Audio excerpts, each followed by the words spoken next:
भक्तों की बात सुनने वाले हैं, अवश्य तुम पर कृपा करेंगे। तो फिर आज देर ना लगी, रुक्मिणी मैया ने तुरंत ही पत्र लिखा और पत्र लिख करके एक संत जी के साथ पत्र को भेज दिया। बोले महात्मा जी आप जाएं और जाकर के ये पत्र द्वारिकानाथ को देख करके आए, कदाचित द्वारिकानाथ मुझको स्वीकार कर ले। अगर द्वारिकानाथ मुझे स्वीकार कर लेंगे तो जन्म जन्म के पाप कट जाएंगे, मैं उनकी दासी बनकर के उनके चरणों में सेवा करूंगी।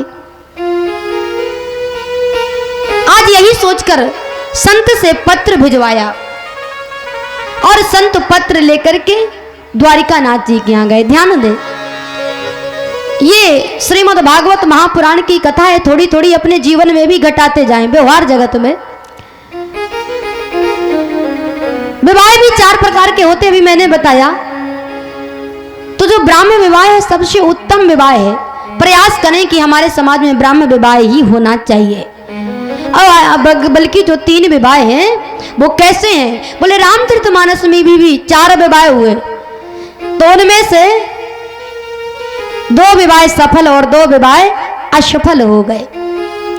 एक तो राम जी का विवाह है और दूसरा शंकर जी का विवाह जो कि सफल हो गया, और एक विवाह है नारद जी का और दूसरा विवाह शूर्पणखा का, ये असफल हो गए। बोले ये असफल क्यों हुए? इनमें भी विवाह की लालसा थी ना, इनको भी विवाह की लालसा थी, लेकिन इनका विवाह महाराज क्यों अधूरा रह गया? बोले ये जो विवाह थे ये डायरेक्ट विवाह थे। ध्यान दें, बहुत सुंदर बात है।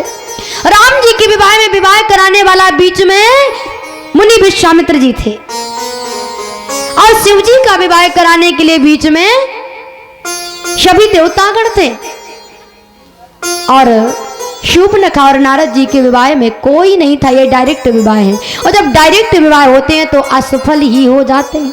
पता चला 6 महीने 1 साल के बाद तलाक, डिवोर्स सीधे। तो अगर सबसे सर्वोत्तम है तो वो है ब्राह्मण विवाह। और दूसरी बात, आज पत्र लेकर के जाते हैं। अगर आजकल जैसा विवाह होता और आजकल की पद्धति होती, आजकल की सभ्यता होती, तो आजकल सभ्यता के अनुसार तुरंत ही देवी जी फोन लगा देती, हेलो हम आपको बहुत चाहते हैं, हमारा विवाह दूसरी जगह हो रहा, आप आकर के हमको ले जाओ, है ना। आज के जमाने की रुक्मिणी होती तो यही कहती, लेकिन रुक्मिणी मैया ने पत्र भिजवाया, क्योंकि जब मोबाइल नहीं चलते थे, मोबाइल तो अब चलने लगे, और सरकार मोबाइल चले तो चले हैं, मोबाइल चले तो चले। पहले तो चल रहे थे बटन वाले प्रीपेड मोबाइल, उनमें बात करो और रख दो, अच्छी बात है, सूचना जल्दी पहुंच जाए, सुख दुख के साथ ही था मोबाइल। लेकिन पहले प्रीपेड, जब से महाराज चल गए टच, ध्यान देना, जब से जो चल गए टच, बोले सत्यानाश कर दिया सब कुछ इस टच ने। क्यों?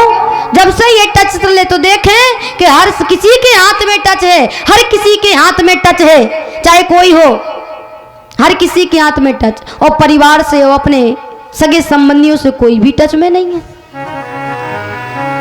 10 लोग भी अगर एक घर में बैठे हैं तो 10 कोना पकड़ करके बैठ जाए, कोई इधर कोई उधर कोई इधर। पहले संध्या के समय, दोपहर के समय, सुबह के समय लोग बैठ करके एक दूसरे से राजी खुशी पूछते थे, है ना, बातचीत करते थे। लेकिन जब से ये टच आ गए ना, तो तब से ना किसी कोई राजी खुशी पूछे। कोई मर भी रहा हो तो महाराज भोजन नहीं लेंगे, 1 गिलास पानी नहीं लेंगे, 1 गिलास भोजन का नहीं जाएगा, पानी का नहीं जाएगा, रो रो करके घर भर देंगे। और उसी समय किसी का फोन बज पड़े तो हेलो, फोन बज पड़े तो बहुत इंपॉर्टेंट है।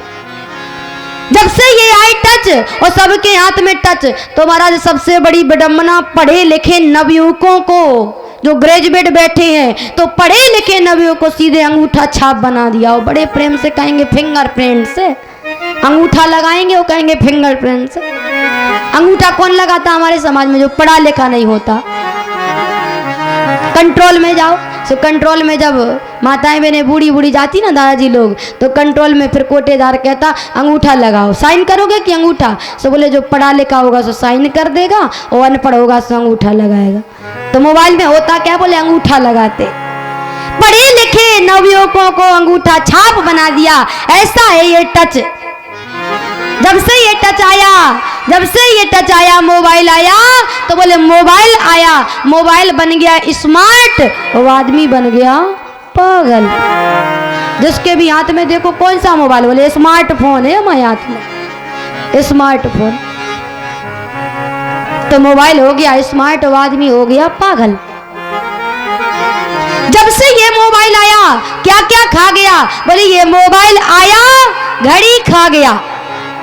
ईमानदारी के साथ बताना, पहले हर व्यक्ति के हाथ में घड़ी मिला करती थी, लगभग 80% लोगों के हाथ में। क्यों श्रमण मैया? 80% लोगों के हाथ में घड़ी। और जब से ये मोबाइल आया घड़ी खा गया, किसी के हाथ में घड़ी नहीं। पहले बुजुर्गों के भैया लोगों के जेब में डायरी पेन मिला करते थे, और जब से ये मोबाइल आया डायरी पेन खा गया। जब से ये मोबाइल आया, पहले घर घर में रेडियो बजा करते थे, जब से ये मोबाइल आया रेडियो खा गया, लोग मोबाइल ही में गाना लगा के सुनने लगे। और तो और जो खाया सो खाया। जब से ये मोबाइल आया कैलकुलेटर खा गया, कैलकुलेटर अलग से था, बोले वो भी मोबाइल ही में घुस गया। मोबाइल आया घड़ी खा गया, मोबाइल आया डायरी पेन खा गया, मोबाइल आया कैलकुलेटर खा गया, मोबाइल आया सब कुछ खाया, सबका चैन नींद भी खा गया ये मोबाइल। अब मोबाइल नहीं महाराज, मोबाइल तो मोबाइल, मोबाइल के साथ में जो 4G सिम, पहले आई 3G, 3G के बाद 4G, और 4G के बाद 5G, और 5G भी और 6G भी आने वाले समय में आएगी। लेकिन निवेदन कर दूं मैं उन नवयुवक भाइयों से, 4G 5G 6G चलाने वालों से, कि कितना मोबाइल चला लो, कितना 4G 5G चला लो, लेकिन हमारे आपके जीवन में बिना माताजी, बिना पिताजी, बिना गुरुजी के काम चलने वाला नहीं है, बिना गुरुजी के काम चलने वाला नहीं है। बोलो राधे राधे। इसीलिए महाराज किसी चीज का उपयोग तो करो, लेकिन उतना नहीं कि नुकसानदायक हो जाए। अब रुक्मिणी मैया के पास तो फोन है नहीं, तो रुक्मिणी मैया ने एक संत जी को बुलाया, और संत जी को बुला करके कहा आप द्वारिका जावें और द्वारिका नाथ को ये पत्र दे करके आवें। द्वारिका नाथ का क्या जवाब मिलता है? पत्र में लिख करके सुंदर भेज दिया। द्वारिका नाथ पत्र लेकर के द्वारिका पहुंचे, और द्वारिका जाते ही जैसे भगवान के यहाँ गए। भगवान ने देखा संत महात्माएं, ओहो संत भगवान के दर्शन, दौड़ करके जा करके गए, अपने आसन से उतरे, और आसन से उतर करके द्वारिका नाथ संत के चरणों में गिर पड़े, ले करके आए, सुंदर आसन पर बैठाया, चरण धोए, आरती उतारी और भोजन करवाया। इसके बाद फिर पूछते हैं किस कारण से आए महात्मन, आप कहां से आए? देखिए साक्षात परब्रह्म परमात्मा भी, साक्षात परब्रह्म परमात्मा भी जो द्वारिका नाथ है, वो भी संतों का सम्मान जानते हैं कैसे करना चाहिए, अतिथि का सम्मान जानते हैं कैसे करना चाहिए। क्योंकि हमारे यहाँ कहा गया है अतिथि देवो भव, है ना, मातृ देवो भव, पितृ देवो भव, अतिथि देवो भव। तो आज संत अतिथि बन करके आए हैं, तो द्वारिका नाथ उठ करके कैसे स्वागत सम्मान के, चरण धोए, आरती उतारी, सुंदर अपने आसन पर बैठाला, भोजन करवाया, चरण दबाने लगे। फिर पूछते हैं, और कदाचित हमारे दरवाजे पर आ जाए तो हम क्या कहते हैं? क्यों भैया क्या बात है, कहां से आए, किससे मिलना है? तुरंत ही कह देते कहां से मिलना। ये हमारे शास्त्र वेद पुराण बताते हैं। क्या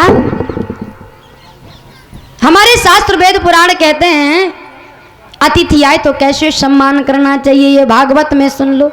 संत महात्माओं का कैसे सम्मान करना चाहिए, रामचरितमानस में सुन लो।